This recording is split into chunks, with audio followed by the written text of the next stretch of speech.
할렐루야. 오늘도 하루를 말씀으로 시작하는 여러분 사랑하고 축복합니다. 말씀 붙드시고 생명의 삶을 사시기 바랍니다. 우리 시편 119편 오늘 1절부터 8절까지 우리 함께 봉독하도록 하겠습니다. 같이 읽겠습니다. 시작. 행위가 온전하여 여호와의 율법을 따라 행하는 자들은 복이 있으며 여호와의 증거들을 지키고 전심으로 여호와를 구하는 자는 복이 있도다. 참으로 그들은 불의를 행하지 아니하고 주의 도를 행하는도다. 주께서 명령하사 주의 법도를 잘 지키게 하셨나이다. 내 길을 굳게 정하사 주의 율례를 지키게 하소서. 내가 주의 모든 계명에 주의할 때에는 부끄럽지 아니하리이다. 내가 주의 의로운 판단을 배울 때에는 정직한 마음으로 주께 감사하리이다. 내가 주의 율례들을 지키오리니 나를 아주 버리지 마옵소서. 아멘. 우리 시편 119편 가장 신구약에서 가장 통틀어서 가장 긴 장입니다. 8절씩 해서 22단원으로 구성되어 있어서 전체가 176절입니다. 가장 긴 장이죠.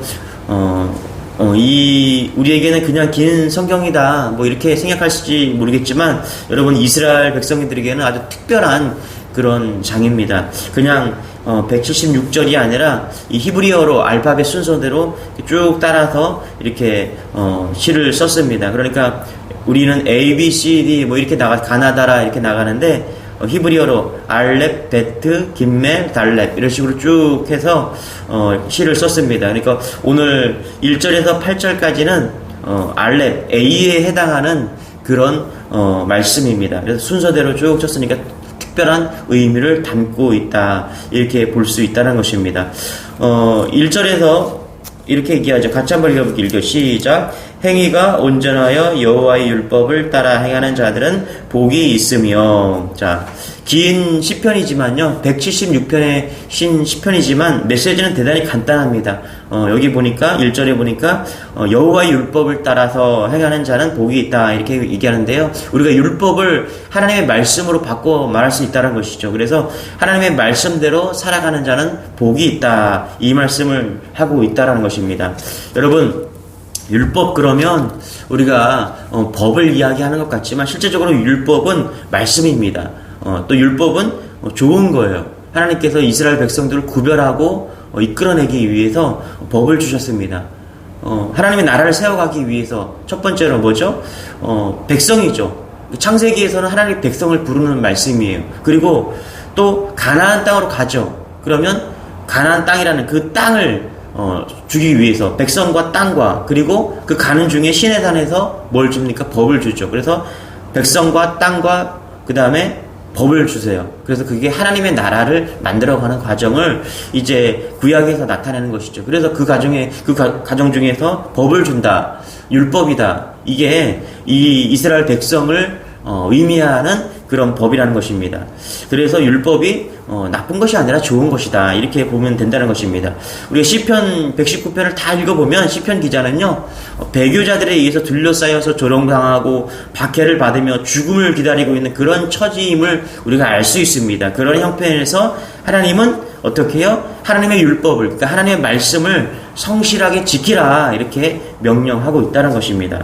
4절 같이 한번 읽어볼게요. 시작. 주께서 명령하사 주의 법도를 잘 지키게 하셨나이다. 하나님께서 이렇게 말씀하시는 것은요 그것이 살 길이기 때문에 그렇다라는 것입니다. 여러분 하나님의 말씀을 잘 지키시는 여러분 되시기 바랍니다. 그것이 살 길이라는 것이에요. 여러분 살기가 힘드십니까? 뭐 너무나 답답합니까? 두렵습니까? 그렇다면은 여러분 당장 성경책을 펴서 말씀을 읽으시기 바랍니다. 살 길이 하나님의 말씀에 있기 때문에 그렇다라는 것입니다. 할렐루야. 예, 하나님의 말씀이 살 길이다. 잘 보세요. 1절부터 8절까지 잘 보면은 하나님의 말씀과 바꾸어서 계속해서 이야기를 하고 있다는 것을 우리는 알 수 있습니다. 보세요. 1절에 여호와의 율법을 따라, 그렇죠? 그 다음에 2절에 보니까 여호와의 증거들을, 3절에 보니까 주의 도를 행하는도다. 그렇죠? 4절에 주의 법도, 5절에 보니까 주의 율례를 지키게 하소서. 그리고 또 6절에 보니까 주의 모든 계명 이렇게 얘기하죠. 7절에도 보니까 주의 의로운 판단, 그리고 8절에도 내가 주의 율례들을 이렇게 이야기하고 있습니다. 그러니까 하나님의 말씀을 다른 표현으로 계속 이야기하고 있다는 것입니다. 그러니까 176절, 시편 119편 176절 모든 절에서 이렇게 하나님의 말씀을 다른 말씀으로 표현하고 있다는 것입니다. 여러분, 이것을 무엇을 이야기하고 있어요? 우리의 삶이 굉장히 복잡한 것 같아요. 우리의 삶이 굉장히 다양한 것 같아요. 하루하루가 스펙타클하게 지나가는 것 같아요. 그러나 복잡하고 다양한 우리의 삶이지만 그곳에는 하나님의 말씀이 있다. 할렐루야. 그 말씀을 따라갈 때 하나님은 우리에게 복을 주신다. 은혜를 주신다. 할렐루야. 우리의 삶이 정리된다라는 것을 말씀하고 있다라는 것입니다. 여러분, 이스라엘 역사에 부흥이 임하였을 때는요, 한결같이 말씀의 회복과 함께 일어났다는 사실을 잊지 않는 여러분 되시기 바랍니다. 느헤미야가요, 예루살렘 성벽을 재건하고 성회를 열었습니다. 그때 학사 에스라가 하나님의 말씀을 읽어 쭉 내려갔어요. 하나님의 율법을 듣던 이스라엘 백성들이 그 말씀을 듣고 서서 울었다라고 이야기를 합니다. 충격을 받은 거예요. 자신들의 실패의 원인이 하나님의 말씀을 몰랐기 때문임을 비로소 깨달았던 것입니다. 여러분, 우리가 성경책을 가지고 있다는 것이 얼마나 놀라운 일인가 깨달아야 됩니다. 그러나 언제까지 성경책을 들고 다니고 집에 두지 말고 어떻게 해요? 늘 묵상하고 읽고 그럴 때 우리의 인생이 복된 인생이 된다는 사실을 오늘 이야기하고 있습니다. 할렐루야. 시편 81편 13절에 이렇게 말하더라고요. 나의 백성 이스라엘이 내 말을 듣기만 했어도 내가 가라는 길로 가기만 했어도, 그렇죠? 듣기만 했어도 가기만 했어도 하나님은 우리의 인생을 축복하신다라는 것을 이야기하고 있다라는 것입니다. 여러분, 우리 성도 중에서 페버라는 그런 외국인 친구가 있습니다. 한국에 들어온 지 꽤 오래된 시간을 보내고 있는데요. 페버는 나이지리아 친구인데요. 우리 한국에 들어온 지 지금 한 8년, 10년 된 것 같아요. 꽤 됐습니다. 그런데 한국말을 하나도 할 수가 없어요. 한국말을 전혀 모릅니다. 여러분, 한국말을요, 외국인이 한국 들어와서 10년을 살았는데 한국말을 전혀 못해요. 정말 한국말을 전혀 못해요. 너무나 한국말에 관심이 없어요. 그렇다면 어떻게 될까요? 말을 모르면요, 영원한 타인으로 살게 됩니다. 타인. 말을 할 수 있다. 그러면 공감하고, 일하게 되고, 적응하게 되고, 그렇게 되잖아요. 그렇죠? 그런데, 말을 못한다. 외국에 들어와서 그 나라 말을 못한다 그러면 절대로 공감할 수도 없고요. 또 일할 수도 없고 적응할 수가 없다는 것입니다. 말씀도 마찬가지입니다. 성도가 말씀을 읽지 않고요. 말씀을 듣지 않고, 하나님께서 가라는 길로 가지 않으면요. 결코 하나님의 백성이 될 수 없습니다. 그래서 성도가 말씀을 읽지 않으면 타인처럼 그렇게 신앙생활 할 수밖에 없다는 것입니다.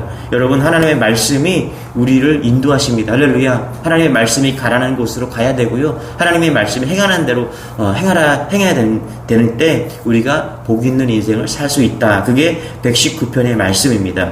말씀을 행하는 자, 말씀을 지키려는 자는 복이 있다. 아슈레, 복이 있다. 이 말씀을 하고 있다는 것입니다. 그래서 주의 도를 지킨다. 이렇게 얘기합니다. 우리 3절 같이 한번 읽어볼게요. 시작. 참으로 그들은 불의를 행하지 아니하고 주의 도를 행하는도다. 그렇죠? 주의 도를 지킬 때 복이 있다. 이렇게 말하는 거예요. 또 4절 같이 한번 읽어볼게요. 시작. 주께서 명령하사 주의 법도를 잘 지키게 하셨나이다. 우리가 주의 도를 지키려고 할 때 하나님이 우리를 지켜 주신다는 말씀을 하고 있다라는 것입니다. 할렐루야. 여러분, 말씀이 우리의 삶을 지키십니다. 할렐루야. 많은 사람이 말씀과 현실을 다르다라고 말을 합니다. 여러분, 맞는 말이에요. 여러분, 이런 예가 떠올라요. 어떤 목사님이 가출 청소년을 상담하면서 탕자의 비유를 이야기해 주었어요. 탕자의 아버지가 새신을 신겨주고 금가락지를 끼워주고 송아지를 잡아 주었다고 하면서 아버지에게로 돌아가라, 이렇게 가출 청소년에게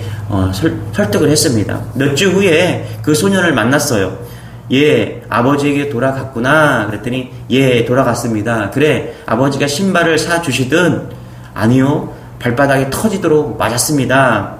아버지가 금가락지를 끼워 주셨겠지. 그랬더니 아니요, 지갑까지 다 빼앗겼습니다. 송아지를 잡아 주셨겠구나. 아니요, 나를 잡아 송아지에게 먹이려고 하셨어요. 그 가출 청소년이 집에 돌아갔다가 매 맞고 지갑 뺏기고 잘못하면은 죽을 뻔했다, 맞아 죽을 뻔했다, 이 얘기하고 있습니다. 여러분, 성경 말씀과 현실은 다를 수 있습니다. 세상 아버지와 하나님이 같을 수가 없습니다. 그러나 그 아버지는 그 아이는 그 가출 청소년은 아버지에게로 돌아가서 위기에서 벗어났다는 사실은 여러분 틀리지 않습니다. 여러분 하나님의 말씀이 우리를 복된 삶을 살도록 우리를 지킨다는 것을 잊지 말아야 됩니다. 그래서 새벽마다 하루를 예배로 시작하고 또 수요 예배, 금요 예배, 주일 예배를 드리면서 말씀을 붙잡는 것은요, 하나님의 말씀이 우리를 인도하시고 지켜주시고 복주시기 때문임을 잊지 않는 여러분 되시기 바랍니다. 할렐루야. 우리 5절입니다. 같이 한번 읽겠습니다. 시작. 내 길을 굳게 정하사 주의 윤례를 지키게 하소서. 우리가 하나님의 말씀을 새기고 살면 인생이 부끄럽게 하지 않게 지켜주신다고 또 이야기합니다. 6절입니다. 시작. 내가 주의 모든 계명에 주의할 때에는 부끄럽지 아니하리로다. 여기서 부끄럽다라는 것은 수치를 말하는데요. 내가 주의 모든 계명을 지킬 때에는 수치심, 부끄러움이 없다라는 겁니다. 그래요, 여러분. 우리가 하나님의 말씀을 지키면요, 우리의 인생이 복을 받는 인생입니다. 그러나 무엇보다 우리의 심령의 은혜를 받습니다. 할렐루야. 우리의 심령이 복을 받는 거예요. 그래서 우리의 심령이 어떻게 돼요? 정금같이 되는 겁니다. 그럴 때 우리의 심령이 깨끗해지고 정결하게 되는 것이죠. 그래서 부끄럽지 않게 된다. 후회할 일을 하지 않게 된다. 이렇게 말하는 겁니다. 여러분 보세요. 아담과 하와가 선악과를 따먹은 후에 가장 먼저 갖게 된 심정은요, 수치심입니다. 수치심. 내가 부끄럽다라는 거예요. 내가 부끄럽게 되었다. 하나님이 나를 어떻게 바라보실까? 이전까지는 하나님을 끊임없이 살았던 그런 존재, 하나님을 끊임없이 살았던 존재가 선악과 따먹고 나서 이 사람이, 상대방이 나를 어떻게 생각할까? 막 그렇게 생각하고 그렇게 시작했다라는 거예요. 이것이 선악과 이후에 부끄러운 인생으로 수치심이 있는 인생으로 바뀌었다는 것입니다. 여러분, 하나님과의 시선을 만족했던 인간이 사람에게 갇혀 살게 된 거예요. 하나님께 만족했던 그런 인생이 이제 인간을 바라보면서 인간을 만족하는 그런 인생이 된 것입니다. 시편 기자가 그것을 깨달은 거예요. 우리가 하나님의 말씀을 지키면 우리가 부끄럽지 않게 되었다라는 것은요, 하나님과 소통하게 되었다라는 거예요. 결국 인간에게 매여 사는 인생이 아니라 하나님과 소통하는 그런 인생으로 나아가게 되었다는 것입니다. 여러분, 말씀을 붙잡지 않으면요, 우리가 한순간 매어지게 되고 사람에게 끌려가게 되고 세상에게 끌려가게 된다는 그 얘기를 하고 있다는 것입니다. 그래서 우리의 인생이 말씀을 쫓아가는 인생이 되어야 된다. 할렐루야. 그 얘기를 계속하고 있다는 것입니다. 여러분, 고성중 목사님이 최근에 쓰신 나의 데스티니 찾기, 나의 운명 찾기란, 거기 보면 광수에 대한 에피소드가 하나 나와요. 그런데 이런 재미난 얘기가 나오는데, 어떤 회사 과장이 불의의 사고로 죽었습니다. 그래서 이제 사원들이 조문을 하게 되었어요. 그래서 조문하러 갔는데 그 과장 사모에게 이렇게 위로를 합니다. 과장님이 바나나 우유를 좋아하셨는데, 이렇게 이야기를 하고 가더라는 거예요. 또 다른 조문객이 오더니 또 그렇게 얘기하는 거예요. 과장님이 바나나 우유를 좋아하셨는데, 또 그 다음 조문객이 또 과장님이 바나나 우유를 좋아하셨었는데, 그렇게 이 광수 생각이 그렇게 끝납니다. 죽은 과장에 대한 김 과장에 대한 기억은요, 바나나 우유를 좋아했던 그것밖에 없던 사람으로 인생을 마감했다는 것이죠. 여러분은 죽으면 어떤 사람으로 기억되기를 원하십니까? 또 다른 김 과장은 골프 치다가 골프를 좋아하셨는데, 어떤 사람은 탁구를 좋아했는데, 이렇게 인생이 끝난다면 얼마나 허망할까요? 여러분, 사람들은요, 무언가에게 계속 끌려갑니다. 어떤 사람은 돈에 끌려가고요, 어떤 사람은 성공에 끌려갑니다. 어떤 사람은 명예에 끌려갑니다. 어떤 사람은 증오심과 열등감에 끌려갑니다. 그렇다면 우리 성도는 무엇에 끌려가야 될까요? 말씀에 끌려가는 인생, 그것이 복 있는 인생이다라는 것입니다. 할렐루야. 우리는 성도가 성도답게, 교회를 교회답게 하는 것은요, 하나님의 말씀을 따라가는 인생이 될 때 우리는 그렇게 하나님이 원하는 인생이 될 수 있다라는 것입니다. 하나님을 정말 만나고요, 그분을 사랑하게 되는 모든 사람은요, 한 가지 공통점이 있습니다. 하나님의 말씀에서 힘을 얻고, 할렐루야, 하나님의 말씀에서 답을 찾는다는 것입니다. 하나님의 말씀이 주님이 주시는 음성으로 내 마음에 들려질 때 그 행복감은 비교할 수 없다는 것입니다. 수치심을 이기고 내 안에 진정한 기쁨이 일어난다는 것입니다. 그것이 말씀을 따라가는 인생이라는 것입니다. 할렐루야. 그래서 성도는 말씀을 따라가야 돼요. 그럴 때 우리가 복 있는 인생이 된다는 것입니다. 그래서 시편 기자가 오늘 19편 곳곳에서 주님의 말씀을 그렇게 즐거워하고 사랑한다라고 고백을 합니다. 마치 사랑하는 연인과 그렇게 고백하는 것처럼 고백을 합니다. 우리 119편 47절 같이 한번 읽어볼게요. 시작. 내가 사랑하는 주의 계명들을 스스로 즐거워하며. 그렇죠? 보세요. 내가 사랑하는 주의 계명들을 즐거워하며. 또 97절도 같이 한번 읽어볼게요. 시작. 내가 주의 법을 어찌 그리 사랑하는지요. 내가 그것을 종일 작은 소리로 읊조리나이다. 여러분, 하나님의 말씀이 즐거워하고 사랑하는 여러분 되시길 바랍니다. 할렐루야. 그런 단계까지 가야 된다는 거예요. 내가 지금 하나님이 무슨 성경을 읽을 때 하나님이 무슨 말 하는지 도대체가 알 수가 없습니다. 이게 하나님을 아는 것이 아니에요. 그래서 우리가 말씀을 대할 때 하나님 말씀이 너무너무 즐겁다. 하나님의 말씀이 너무너무 사랑스럽다. 마치 오늘 시편 기자가 말씀을 사랑하는 사람에게 막 고백하는 것처럼 그렇게까지 말씀을 우리가 깨달아가고 알아갈 때 우리의 인생이 복 있는 인생이 된다는 것입니다. 거기까지 나아가시기를 축원합니다. 나는 하나님의 말씀대로 살 거야. 그렇죠? 너무너무 좋아서 하나님 말씀대로 사는 것이 가장 행복한 삶이야. 그렇게 외칠 때 우리의 인생이 복 있는 인생이 된다는 것입니다. 그리고 실제로 말씀이 그렇게 좋은 거예요. 할렐루야. 말씀이 좋아지시기를 축원합니다. 말씀을 사랑하시기를 축원합니다. 여러분 신명기 10장에 보면요, 모세가 이스라엘 백성에게 고별 설교를 합니다. 그죠? 신명기 10장 13절에 이렇게 말해요. 내가 오늘 내 행복을 위하여, 모세가 마지막에 한마디 하는 거예요. 내 행복을 위해서 당신들에게 명하는 여호와의 명령과 규례를 지킬 것이 아니냐. 모세가 무슨 얘기하는 거예요? 너희들의 행복을 위해서 말씀을 지키라는 거예요.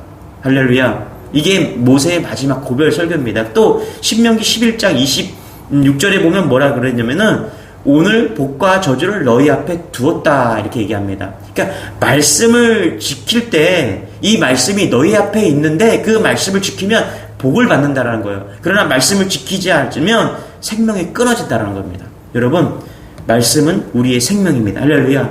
말씀에는 생명이 있고요. 말씀은 우리에게 복을 주신다는 사실을 믿는 여러분 되시기 바랍니다. 그래서 우리가 누구 따라가야 되냐? 우리의 생사 화복을 이끄시는 말씀을 따라갈 때 우리는 복이 되고 생명이 되는 행복을 누리는 인생이 된다는 것입니다. 할렐루야. 진정한 복을 원하십니까, 여러분? 그리고 진정한 행복을 원하세요? 그러면 뭐라고요? 말씀을 따라가야 된다라고 이야기하고 있다는 것입니다. 제가 어느 날 이제 놀이터에 갔는데 아이들이 많이 있더라고요. 다니엘과 이렇게 갔는데 3살, 5살 아이들이 막 있어요. 그런데 한 여자아이가 막 우는데 너무너무 막 자지러지게 우는 거예요. 4살 정도, 우리 다니엘 그 정도 나이가 된 것 같아요. 그러니까 아빠는 이제 차에서 아이를 태우려다가 망연자실해서 막 어쩔 줄을 막 몰라 하는 거예요. 그런데 엄마가 오더니 막 그러는 거예요. 너 왜 말을 안 듣는 거야? 너 내 말을 들어야 돼. 이렇게 이야기하는 거예요. 그러고 보니까요, 엄마들이 아이들에게 하는 가장 말 중에 너 내 말을 들어야 돼. 이렇게 이야기하는 거예요. 너 내 말 안 들을 거야? 그러니까 내 말을 들어야 돼. 여러분 잘 보세요. 왜 아이가 엄마의 말을 들어야 될까요? 왜 그럴까요? 우리는 다 알죠. 아이가 엄마의 말을 들어야 되는 이유는요, 그것이 복이 됐기 때문에 그렇습니다. 그리고 그 엄마가 나를 인도해 주시고 나의 생명을 지켜주시기 때문에 그렇다라는 거예요. 하나님이 그 얘기하고 있는 거예요. 너무너무 쉬운 거죠. 우리가 성도잖아. 하나님의 자녀잖아. 하나님의 백성이잖아요. 우리가 하나님의 말씀을 들어야 되는 거예요. 그럴 때 복이 되고 우리를 지켜주십니다. 할렐루야. 이게 뭐 단순한 진리인데 그게 복이 되는 것이죠. 자, 보세요. 우리 5절 같이 한번 읽어볼게요. 시편 119편 5절 같이 시작. 내 길을 굳게 정하사 주의 규례를 지키게 하소서. 그죠? 여기 보니까 누가 지키래요? 내가, 그쵸? 내 길을, 그쵸? 6절도 보세요. 같이 시작. 내가 주의 모든 계명에 주의할 때에는 부끄럽지 아니하리이다. 내가 부끄러움을 당하지 않아요. 누가 지킬 때요? 내가, 그쵸? 내가 주의 하나님의 말씀을 지킬 때 내가 부끄러움을 당하지 않는데요. 7절도 내가 주의 의로운 판단을 배울 때에는 내가 주의 말씀을 지킬 때인데, 그죠? 말씀을 지킬 때, 그죠? 우리가 감사하게 된다. 이 얘기하는 거예요. 8절도 뭐 누가 그래요? 당신들이 아니에요. 내가 주의 율례들을 지키오리니. 그죠? 내가요. 이게요, 다 그래요, 여러분. 내가. 그렇죠? 94절에 보니까 딱 한마디 합니다. 나는 주의 것이오니. 그렇죠? 내가 누구 거래요? 나는 주의 것입니다. 여러분, 이게 정확한 자기 고백이에요. 여러분, 내가 하나님을 향해서 나의 정확한 고백이 있어야 된다는 것. 내가 하나님의 말씀을 지켜야 된다는 것입니다. 여러분, 우리가 중보기도를 해주잖아요. 기도 막 해줍니다. 사람들을 위해서, 영혼들을 위해서 막 기도해줍니다. 그런데 언제 가장 기도 응답이 빨리 옵니까? 내가 기도할 때예요. 내가 기도할 때. 중보기도도 중요하지만 내가 하나님 앞에 기도할 때 가장 하나님께서 빠른 응답을 해주신다는 것입니다. 그래서 이 시편 119편은 복이 되는 말씀이, 복이 말씀이다. 말씀이 복이다. 하나님의 말씀을 지키는 것이 복이다. 그런데 더 중요한 것이 있어요. 뭐냐면 내가 지킬 때 내가. 그래서 125편에 보면은 나는 하나님의 종입니다 라고 고백하는 자기 정체성을 정확하게 드러내는 것입니다. 여러분, 그래요. 우리는 하나님의 자녀입니다. 그래서 내가 하나님의 말씀을 지킬 때 하나님은 나를 이끌어 주시고 복을 주시고 행복을 주시는 분이시다. 이것을 시편 119편 말하고 있는 거예요. 이게 116편 116절 가장 긴 절에서 계속 반복적으로 말씀하고 있는 것입니다. 여러분, 119편 가장 긴 절이지만 메시지는 단순합니다. 하나님의 말씀을 지킬 때 복이 된다. 하나님의 말씀을 지킬 때 행복이 된다. 우리가 영원한 행복을 누린다. 이것을 여러분 깨닫는 여러분 되시기 바랍니다. 마음에 붙잡는 여러분 되시기 바랍니다. 할렐루야. 그래서 다른 것, 세상 복잡하고 정말 어려운 가운데 있지만 하나님 말씀 붙드는, 그러면 복이 되고 행복이, 마음에 기쁨이 찾아오는 그것을 누릴 것입니다. 말씀 붙드는 인생 되시기 바랍니다. 승리하시기 바랍니다. 기도하겠습니다. 하나님, 시편 119편을 붙잡습니다. 하나님의 말씀을 붙잡을 때 우리의 인생이 복이 되고 정말 우리가 원하는 그런 행복, 그런 진정한 복음이 우리에게 찾아올 줄 믿습니다. 말씀 붙드는 인생, 흔들리지 않는 인생 될 수 있도록 은혜를 더하여 주옵소서. 하나님, 몸이 불편한 성도, 또 마음이 흔들리고 또 연약한 성도 하나님께서 붙잡아 주셔서 하나님 흔들리지 않도록 붙잡아 주시고, 다시 한번 고난 가운데 있다면 하나님의 회복시켜 주시는 그런 은혜를 경험할 수 있도록 하나님 이끌어 주옵소서. 감사드리며 예수님의 이름으로 기도드리옵나이다. 아멘. 오늘도 말씀 붙들고 하나님 말씀 붙드는 인생이 되게 해달라고 우리 주여 한번 외치고 기도하겠습니다. 주여,